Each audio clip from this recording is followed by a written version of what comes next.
এই শিয়ারা মনে করে আল্লাহর রাসূলের স্ত্রীগণ সবাই নাপাক। তারা হযরতে আয়েশাকে অপবাদ দেয়। তারা মনে করে আল্লাহর রাসূলের সকল সাহাবীরা কাফের। এরা মনে করে আবু বকর কাফের, ওমর কাফের, ওসমান কাফের।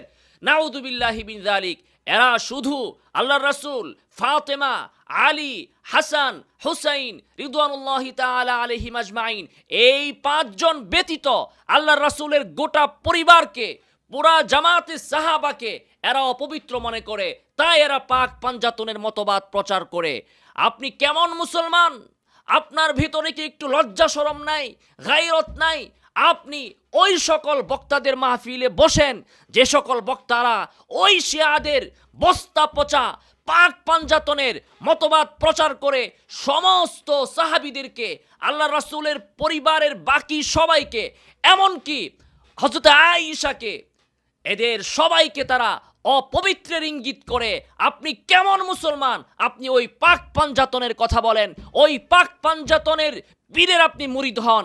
আপনার ভিতরে বিন্দু মাত্র যদি লজ্জা থাকতো, শরম থাকতো, রবির ভালোবাসা থাকতো, সাহাবীদের ভালোবাসা থাকতো, ইসলামের বিন্দু মাত্র কোনো জ্ঞান থাকতো, তাহলে আপনি ওই মূর্খ বক্তাদের ওয়াজ মাহফিলে কখনো আপনি বসতেন না।